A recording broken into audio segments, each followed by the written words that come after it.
जय हिंद साथियों, स्वागत है एक बार फिर से आप सभी का आपके अपने यूट्यूब चैनल डिफेंस नगरी पे। साथियों, आज हम लोग बात करने जा रहे हैं अटल अटल सेतु के बारे में, जो कि एक इंडियाज का और ख़ास करके कह लीजिए महाराष्ट्र का एक ड्रीम प्रोजेक्ट था, जो कि फाइनली अब ख़त्म हो गया है। और फाइनली इसका पीएम नरेंद्र मोदी के द्वारा इसका इनॉग्रेशन भी कर दिया गया है। और ये साथियों आप लोगों के जीडी मतलब कि ग्रुप डिस्कशन टॉपिक में एसएसबी में ये बहुत ही अहम भूमिका निभा सकता है। साथ ही साथ जो बच्चे आगे चल के सीडीएस की प्रिपरेशन करने वाले हैं, एग्ज़ाम देने वाले हैं, उन सबों के लिए भी ये आगे चल के एग्ज़ाम में करेंट अफेयर के तौर पे आ सकता है। तो ये आज का सेशन आप सभी लोगों के लिए बहुत खास होने वाला है। चलिए इसमें आगे देखते हैं साथियों हम लोग। तो इसमें द इकोनॉमिक टाइम्स की एक आर्टिकल है, उसमें लिखी है, चूँकि ये पहले का हमने स्क्रीनशॉट ले रखा है। तो पीएम ने जनवरी 12 को सबसे बड़ा India's longest sea bridge Mumbai trans harbour link यानी कि MTHL, जिसका नाम अटल सेतु दिया गया है, उसका इनॉग्रेशन 12 जनवरी 2024 को पीएम नरेंद्र मोदी ने कर दिया। अब क्या है ये, सो देखते हैं साथियों। ये जो आपका अटल सेतु है, वो मुंबई को आपको डायरेक्ट नवी मुंबई से जोड़ती है। नवी मुंबई से पहले क्या होता था, पहले लोगों को घूम के जाना पड़ता था। अब क्या हो रहा है, ये देखिए, ये पहले की है, आपको ये यहाँ से आपको ऐसे घूम के पहले जाना पड़ता था। अब क्या हुआ है कि अब डायरेक्ट यहाँ से गेटवे ऑफ इंडिया यानी कि साउदर्न पार्ट ऑफ मुंबई से गेटवे ऑफ इंडिया आपका यहाँ पे है, इससे ऊपर, और मेरिन ड्राइव आपका यहाँ पे है। तो डायरेक्ट यहाँ से नवी मुंबई के लिए जो है सो आपका एक रूट तैयार कर दिया गया है। और ये समुद्र के बीचों बीच है और इंडियाज का लॉन्गेस्ट सी रूट आप इसको कह सकते हैं। ये आपको कुछ इस प्रकार दिखाई देगा, यही आपका अटल सेतु है। और देख सकते हैं किस प्रकार ये ठीक समुद्र के बीचों बीच गया है। साथियों, इसको बनाने में कितना मेहनत, कितना समय लगा होगा, कितना ये जोखिम भरा काम रहा होगा, ये आप लोग यहाँ से अंदाज़ा लगा सकते हैं कि पूरे समुद्र के बीचों बीच गया है और इंडिया का सबसे लॉन्गेस्ट ये आपका ब्रिज बना है। इसके आगे अगर हम लोग देखें तो लगभग 7500 वर्कर्स और इंजीनियर पूरा यहाँ पे डे और नाइट काम किए थे।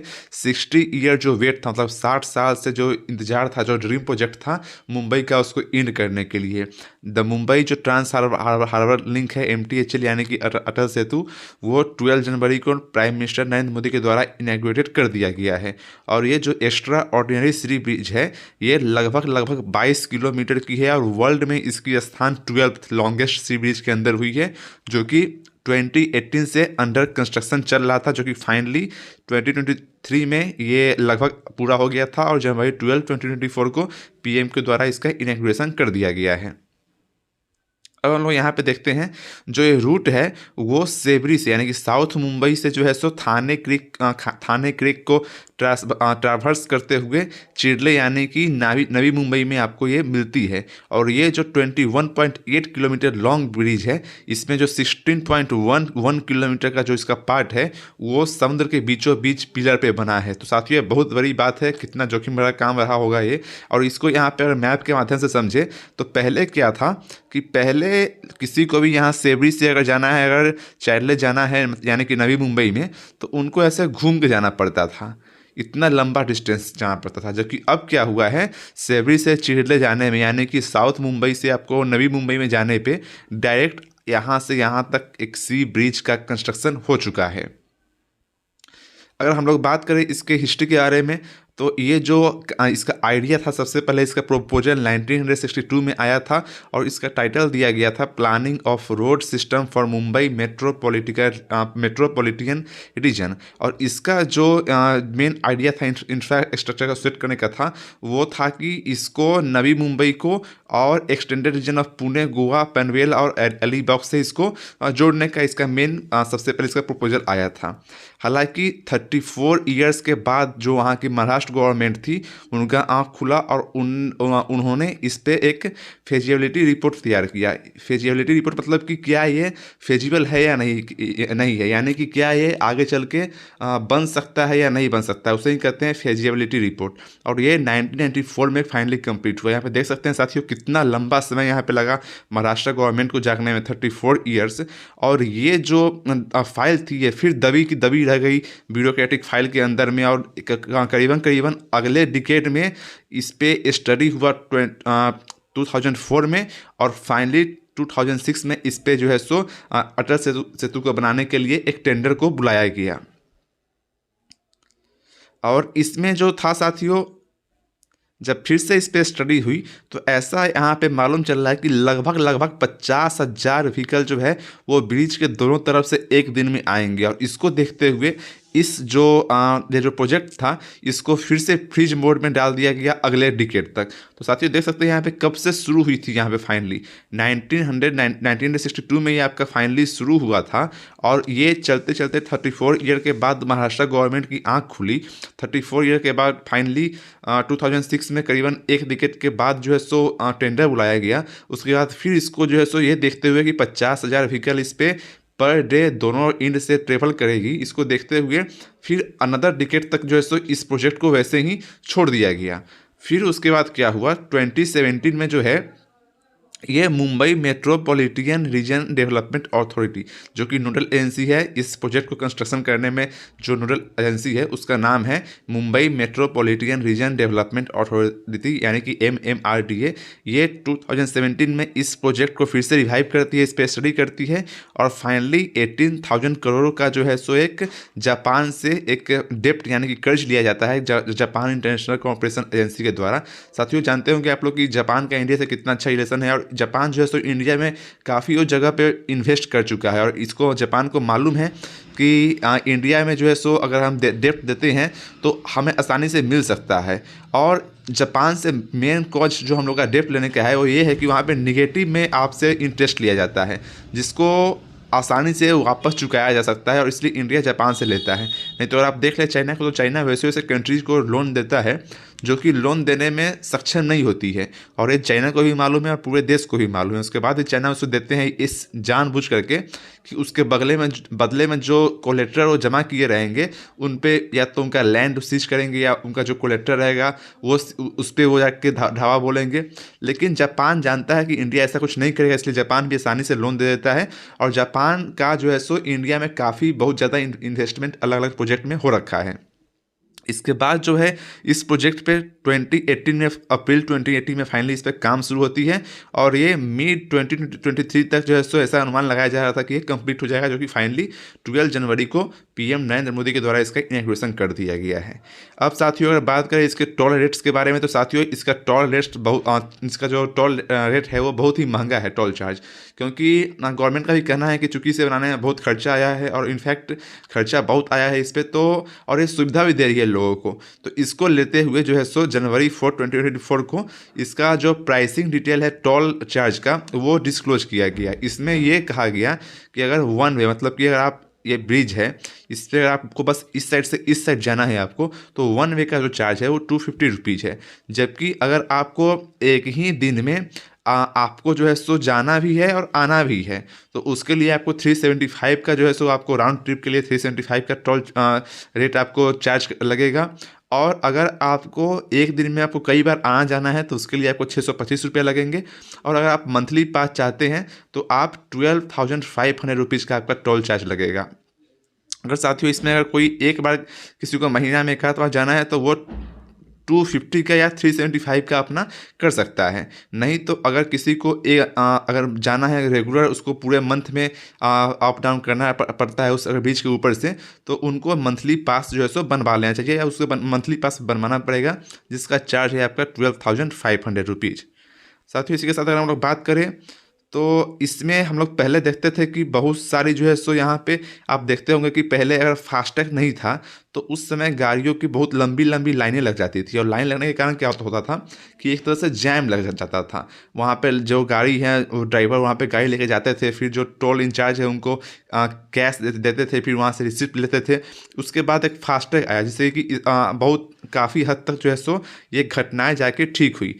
अब इस अटल सेतु पे क्या हुआ है कि यहाँ पे नो टोल क्यूज, यानी कि ना ही यहाँ पे फास्टैग है ना ही यहाँ पे आपको कैश देना पड़ेगा। यहाँ पे ओपन रोड टोलिंग सिस्टम यानी कि ORT सिस्टम है जो कि बूम बैरियर से और लॉन्ग क्यू से जो गाड़ी है उनको बचाती है। और जो ये ORT सिस्टम है यानी कि ओपन रोड टोलिंग सिस्टम है, ये सिंगापुर में ऑलरेडी जो है सो ये प्लान सक्सेस हो रखी है।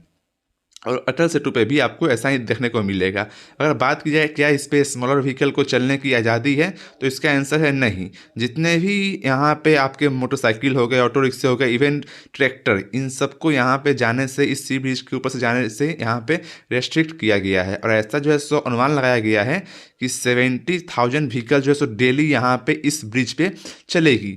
और यहाँ पे जो मैक्सिमम स्पीड लिमिट है 4 व्हीकल्स के लिए वो 100 किलोमीटर पर आवर रखा गया है। जबकि यहाँ पे जो आपका ये 40 किलोमीटर पर आवर है, ये आपका है कि अगर मान लीजिए आपका अगर ये ब्रिज है, तो ये ब्रिज के जो सेंटर का पार्ट है, मतलब कि जब आप ब्रिज पे फाइनली चढ़ जाते हैं तो आपको 100 किलोमीटर पर आवर के स्पीड से लेके जाना है। जब आप एलिवेशन पाथ पे हो, यानी कि जब आप ब्रिज पे चढ़ाई कर रहे हो और जब उतर रहे हो, उस समय जो आपको गाड़ी का स्पीड होना चाहिए वो आपका 40 किलोमीटर पर आवर के स्पीड से होना चाहिए। साथियों, ये सब इसलिए किया गया क्योंकि डेंजर से बचा जाए।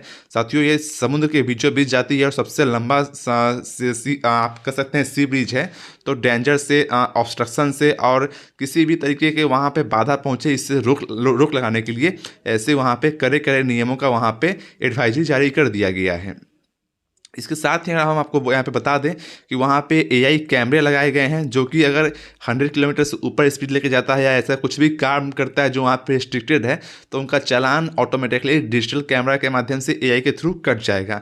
इसके साथ ही साथ अगर वहाँ पे कोई भी किसी गाड़ी का व्हीकल ब्रेकडाउन हो जाता है, या जो है सो वहाँ पे कोई गाड़ी या वहाँ पे फ्यूल ख़त्म हो जाता है, या कोई गाड़ी वहाँ पे कहीं बीच में रोक करके कुछ रिस्ट्रिक्टेड काम करती है, तो उसका जो इन्फॉर्मेशन है वो कैमरा के माध्यम से डायरेक्ट कंट्रोल रूम को चला जाएगा और वहाँ से जो उनकी गाड़ी है वो इमरजेंसी लेन के थ्रू टो अवे कर ली जाएगी वहाँ से।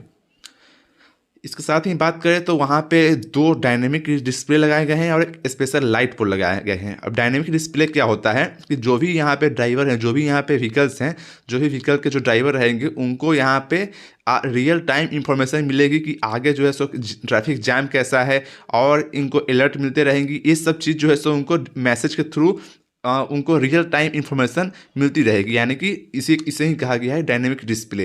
यानी कि अगर आगे किसी का एक्सीडेंट हो गया, या आगे अगर ट्रैफिक लगा हुआ है, जैम लगा हुआ है किसी कारण, या रोड ब्लॉक है, तो उनको यह सारी इन्फॉर्मेशन मैसेज के माध्यम से मिलती रहेंगी। इसे ही कहा गया है डायनेमिक डिस्प्ले। जबकि एक स्पेशल लाइट पोल लगाया गया है, यानी कि 1212 स्पेशल लाइट पोल लगाया गया है इस अटल सेतु पे। इससे जो बहुत सारे जो इन्वायरमेंटलिस्ट थे, उनको ये खतरा था कि चूँकि अगर हम आपको दिखा दें स्पेशल लाइट पोल कैसा लगाया गया है, इस प्रकार से आप देख सकते हैं। बहुत सारे जो इन्वायरमेंटल जो प्राकृतिक के जो जागरूक फैलाने वाले लोगों थे, तो उनके तरफ से ये कहा गया है कि अगर इस पे, चूँकि सबसे लंबा सी रूट है, सी ब्रिज है, तो इस पर अगर लाइट लगाया जाएगा तो जो नीचे में मैरीटाइम जो जितने ही फिश रह रही हैं, या जो जितने भी एक्वेटिक यहाँ पे आपके जीव रह रहे हैं, उन सबको दिक्कत होगी। तो इसको लेते हुए यहाँ पे स्पेशल लाइट पोल यहाँ पे लगाए गए हैं, और जिससे क्या होता है कि जो आपकी ब्रिज है बस उतना ही दूर जो है सो लाइट जा पाएगी। और यहाँ पे देख सकते हैं कि दोनों साइड यहाँ पे डार्क है। जबकि एक और यहाँ पे अगर आप रोड देखेंगे तो यहाँ पे देख सकते हैं कि यहाँ पे जो है सो आपका लाइट इधर में आपकी सी में जा रही है। लेकिन जो नया अटल सेतु बना है उस पर ऐसा कुछ भी नहीं है, और ये 1212 स्पेशल लाइट पोल लगाई गई है। और ऐसा इसे ही कहा गया है स्पेशल लाइट पोल और डायनेमिक डिस्प्ले, तो इसकी सुविधा भी अटल सेतु पे आपको देखने को मिलेगी। साथ ही साथ इसके साथ अगर हम लोग बात करें तो नॉइज बैरियर भी लगाए गए हैं सेंसिटिव स्ट्रेचेज को रोकने के लिए, प्रोटेक्ट करने के लिए। अगर बात करें तो सेवरी से 8.5 किलोमीटर का नॉइज बैरियर और 6 किलोमीटर का व्यू बैरियर जो है सो इंस्टॉल किया गया है। चूँकि जो ये पोर्सन है, ये जो ब्रिज का कुछ पोर्सन है, तो वो फ्लेमिंगो एरिया से पास करता है। फ्लेमिंगो आप लोग देखिएगा तो बहुत ही आपको अच्छा लगेगा नज़ारा वहाँ का, तो उस जगह से पास करता है। और वहाँ पे जो है सो बार्क, यानी कि बाबा एटॉमिक रिसर्च सेंटर जैसे हाईली सेंसिटिव एरिया है, और उन सब जगह पे जो है सो उन सभी को प्रोटेक्ट करने के लिए नॉइज बैरियर्स जो है सो वहाँ पे अटल सेतु पे लगाए गए हैं। अब यहाँ पे बात करें तो जो सी ब्रिज था वो most difficult part of the project था। यहाँ पे कैसे यहाँ पे गवर्नमेंट इसको टालती गई, कब ये शुरू हुआ था, और फाइनली 2024 में ये जाके फाइनली इनॉग्रेट हुआ है। तो इसमें बहुत ही ज़्यादा समय लगी है। और इसमें जो सो 15 मीटर सी लेवल, यानी कि जो आपका सी लेवल है उसमें पिलर बनाने के लिए जो इंजीनियर्स थे, जो वहाँ के वर्कर्स थे, जो लेबर्स थे, उनको आप इमेजिन कर सकते हैं 15 मीटर लंबा जो सो टनल खोदना पड़ा है समुद्र में एक पिलर बनाने के लिए। और वहाँ से जबकि ONGC, Jawaharlal Nehru port, BARC जैसे हाईली सेंसिटिव एरिया वहाँ से पास करते हैं, और उसके बावजूद वहाँ पे 15 मीटर सी लेवल वहाँ पे डग किया गया था इस ब्रिज को बनाने के लिए। और ये ध्यान में रखते हुए कि ना ही कोई पाइपलाइन में लीकेज हो, ना ही कोई ऐसी पाइपलाइन में वहाँ पे कुछ डिस्टर्बेंस हो, ना ही कोई कम्युनिकेशन केबल्स कटे, इन सबों को ध्यान में रखते हुए ऐसा ब्रिज बनाया गया है जो कि सबसे लंबा सी आपका ब्रिज है। तो आप लोग कल्पना कर सकते हैं कि कितना लंबा रहा हो और कितना ये आपका जो है सो डिफ़िकल्ट प्रोजेक्ट रहा होगा ये। अब यहाँ पे बात करें तो इससे फ़ायदा क्या मिलने वाला है, तो सबसे पहले एक तो इस पर आपको जब गाड़ी चलाएंगे तो इस पर आपको ड्राइव करने में मज़ा आएगा, इस पर आपको ट्रेवल करने में मज़ा आएगा। दूसरा नंबर बात है कि आपका टाइम को कंज्यूम करेगा, टाइम को बचाएगा आपको। और तीसरा नंबर पॉइंट है कि सबसे मोस्ट इंपॉर्टेंट पॉइंट कि आपके फ्यूल को ही बचाएगा। और ये ब्रिज जो है वो 100 ईयर ऑफ लाइफ स्पैन के साथ इसका जो डिज़ाइन है वो बनाया गया है। और ये जो है सो ट्रेवल को साउथ मुंबई से चिड़ले को 30 किलोमीटर से रिड्यूस करेगी। और जो ये ब्रिज है वो मात्र 16 मिनट में जो है सो साउथ मुंबई से चिड़ले को कनेक्ट करेगी। यानी कि अगर आप साउथ मुंबई से चिड़ले को जा रहे हैं तो जो 30 किलोमीटर का रोड था वो अब आप ब्रिज के माध्यम से मात्र 16 मिनट में जो है सो क्रॉस कर सकते हैं। और इससे आपका लगभग 1 घंटा समय आप बचा लीजिएगा। इसके साथ ही साथ गवर्नमेंट की रिपोर्ट में यह भी निकल के आया है कि लगभग 1 crore litre of fuel per day जो है सो बचेगा इस ब्रिज के बनने के बाद। पॉल्यूशन लेवल जो है सो वो भी उसमें भी गिरावट आएगी। और लगभग 25,680 मीट्रिक टन जो है सो लेस CO2 इमिशन होगा साथियों। इन सभी को ध्यान में रखते हुए आप समझ सकते हैं कि कितना जो है सो ये इम्पोर्टेंट था अटल सेतु बनाना, क्योंकि ये बस आपकी ट्रेवल टाइम और फ्यूल सेविंग को नहीं कर रही है, ये तो आपकी कर ही रही है, साथ साथ जो है सो ये आपके पेट्रोल को ही बचा रही है, यानी कि फ्यूल को ही बचा रही है, जो कि आपका नॉन रिन्यूएबल रिसोर्स है। इसके साथ ही साथ पॉल्यूशन लेवल भी बचा रही है। आपकी जो है सो CO2 की इमिशन है उसको भी 25,680 मीट्रिक टन से जो है सो वो नीचे गिरा रही है। साथियों बात करें, हम लोग जानते हैं कि यहाँ पे कोई छोटा सा ये प्रोजेक्ट अगर बनता है तो उसमें किसी को इंजरी आ जाती है, कोई वहाँ पे कैजुअलिटी वहाँ पे पाई जाती है। यहाँ पे इतना बड़ा जब आपका ब्रिज बन रहा है तो इसमें 5,000 वर्कर्स की एम्प्लॉय किए गए थे, जिसमें से 7 जो है सो यहाँ पे 7 की यहाँ पे डेथ हो गई। और इसमें जो मेनली थे वो जो लेबर थे वो मेनली बिहार, उड़ीसा, उत्तर प्रदेश, पंजाब और महाराष्ट्र के थे। तो ये साथियों ये प्रोजेक्ट भले ही महाराष्ट्र का था, महाराष्ट्र में बना है इतना सबसे लंबा ब्रिज, लेकिन जो इसमें कंट्रीब्यूशन था वो बिहार, उत्तर प्रदेश जैसे लेबर्स का भी था, जिनको हमें नहीं भूलना चाहिए।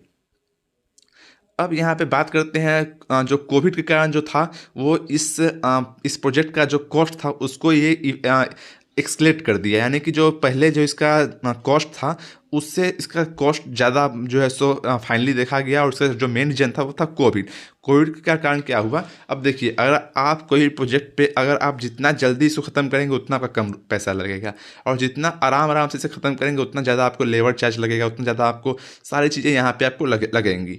तो इसको देखते हुए जो है सो MTHL ने यहाँ पे 14,712.70 करोड़ के बदले 16,904.43 करोड़ रुपया जो है सो MTHL को पे करना पड़ा। और इससे जो है सो 2,192 करोड़ की एक्सकेलेट हुई जो प्री कॉस्ट थी उसमें, या यूँ कह लीजिए कि 14.9% ज़्यादा इसमें कॉस्ट लगा।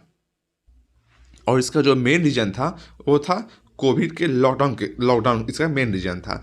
इसी के साथ अगर हम लोग बात करें साथियों कि ये मुंबई को कैसे ट्रांसफॉर्म करेगा, तो इससे तो हमने आपको पहले ही बता दिया कि तो सबसे पहले जो है सो आपका टाइम बचेगा, आपका फ्यूल बचेगा, उसके बाद जो है आपका पॉल्यूशन का लेवल कम होगा। तो इससे जो है सो बहुत सारे जितने भी इंडस्ट्रीज़ हैं या जितने भी सारे आपके फैक्ट्रीज़ हैं, आपका यहाँ पे ट्रांसपोर्टेशन हो गया आपका, ये सब जो है सो बहुत ही फास्ट और फ्यूरियस आपको यहाँ पे मिलने जा रहा है। और साथ ही साथ जो यहाँ पे जो मुंबईकर्स है, यानी कि जो मुंबई के रहने वाले हैं, उनका जो डेली लाइफ का जो ट्रैफिक में फंसने का जो उनका एक टेंशन रहा करता था, समय से नहीं पहुँचने का, ये जो इनका एक टेंशन रहा करता था, इससे भी उन लोगों को जो है सो राहत मिलने वाला है। और अगर हम बात करें रोड नेटवर्क की, तो मुंबई में मात्र 2000 किलोमीटर रोड नेटवर्क है।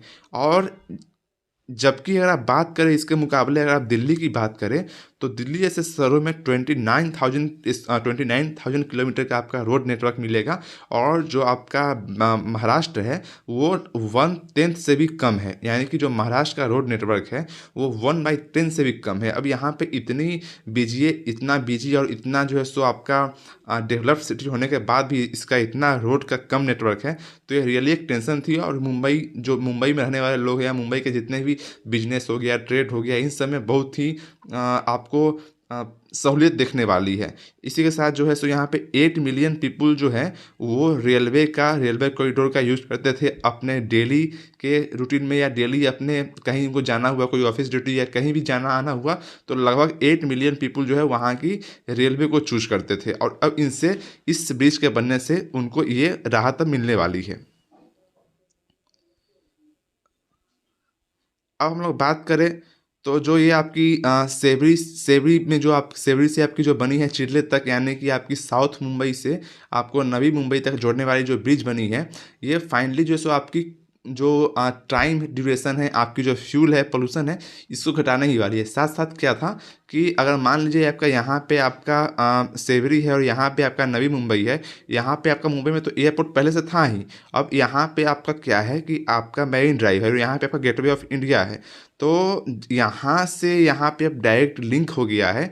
और यहाँ पे भी अब नया, अब यहाँ पे देख सकते हैं, and the international airport in Navi Mumbai are completed, और इसका भी इनॉग्रेशन बहुत जल्द ही होने वाला है। तो जो जितने भी लोग यहाँ पे जो नए नवी मुंबई में जो इंटरनेशनल एयरपोर्ट पे उतरेंगे, उनको भी अगर आप उनको आना हुआ आपको सेवरी साइड या गेटवे ऑफ इंडिया देखने, या उनको मेन ड्राइव आना हुआ, तो उनको बहुत ही 16 मिनट में मात्र वो पार कर जाएंगे और उनको बहुत ही सहूलियत होगी। इसके साथ अगर हम लोग बात करें, तो अगर एक्सपर्ट की माने यहाँ पे, तो एक्सपर्ट का कहना है कि रियल एस्टेट में भी जो है यहाँ पे काफ़ी बाउंस यहाँ पे होने वाला है, यानी कि रियल एस्टेट में काफ़ी उछाल आने वाला है। जैसे ही ये अटल सेतु बना है, उसके बाद जो है सो रियल एस्टेट में काफ़ी डेवलपमेंट देखा जा सकता है। जो उसके बगल की प्रॉपर्टीज़ हैं, जो उसके बगल के बिल्डिंग है, फ्लैट है, इन सब की कॉस्ट में हाइयर एक्सकलेशन हुआ है, और इससे जो है सो इकोनॉमिक ग्रोथ भी जो है सो फाइनली यहाँ पे देखा जा सकता है। साथियों, ये था पूरा जो इंडिया का ड्रीम प्रोजेक्ट था, जो कि फाइनली कितने सालों से अटका हुआ था, जो कि फाइनली आपकी जनवरी 2024 में पीएम मोदी गवर्नमेंट के अंदर में इसका कंप्लीट हो गया। और ये मुंबई लोगों के लिए बहुत ही ज़्यादा सुविधा देने वाली है, और बहुत ही ये एक सराहनीय काम है गवर्नमेंट के द्वारा, और मुंबई के लोगों के ट्रैफिक जैम को देखते द्वारा। और इसी के साथ साथ हम लोग बात करें, तो हम लोगों ने ब्रिक्स पे एक ऑलरेडी सेशन ले रखा है। इसी के साथ हम लोग अगर आगे बढ़े, तो मालदीव्स कंट्रोवर्सी पे भी हम लोगों ने एक अपना सेशन ले रखा है। इसके साथ ही हम लोग जो है सो इंडियन एयरफोर्स का नाम Indian air and space force होने जा रहा है, इस पर भी हम लोगों ने एक सेशन ले रखा है। इसके साथ ही अगर हम लोग बात करें, तो इंडो म्यांमार के रिलेशन अभी तत्काल में कैसा है, इस पर भी हम लोगों ने अपना बात कर रखा है कि कैसे फ्री मूवमेंट रिजाइम जो खत्म करने वाली है मोदी गवर्नमेंट।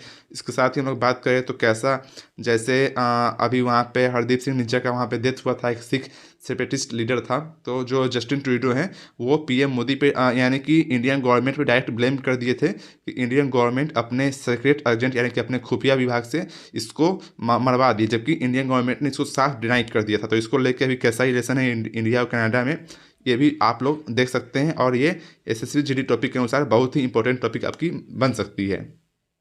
इसी के साथ रेड सी क्राइसिस के बारे में पढ़ सकते हैं, कैसे इंडियन नेवी ने अभी तत्काल में अपने इंडियन गवर्नमेंट ने इंडियन नेवी के मार्कोस कमांडो को वहाँ पे भेज दिया है, और इंडियन गवर्नमेंट ने वहाँ पे अपने 2 वारशिप को यानी कि आईएनएस विक्रांत और आईएनएस कोलकाता को वहाँ पे भेज दिया है वारशिप उस फ्रंट जोन में यानी कि वार जोन में। इस पर भी आप लोग यहाँ पे देख सकते हैं, और ये भी आपकी एसएसबी जीडी टॉपिक के अनुसार जो है सो बहुत इंपॉर्टेंट टॉपिक मानी जा सकती है। यहाँ पे जो अभी अमेरिका है, उन्होंने एक ऑपरेशन गार्जियन एक करके एक ऑपरेशन लॉन्च किया है फॉर डीलिंग विथ द हौदीज जो यमन में रह रहे हैं, उनसे निपटने के लिए, और वहाँ पे फ्री ट्रेड मूवमेंट को इस्टेब्लिश करने के लिए। साथियों, ये था पूरा आज का, यहाँ पे सेशन ख़त्म होता है। आपको कैसा लगा ये सेशन कमेंट में ज़रूर बताइएगा। साथ ही आपको अगर कोई भी दिक्कत आई हो सेशन में, या कहीं पे कोई कन्फ्यूजन हो, तो उसे आप कमेंट में पूछ सकते हैं, वहाँ पे आपको पूरी जानकारी विस्तृत में दे दी जाएगी।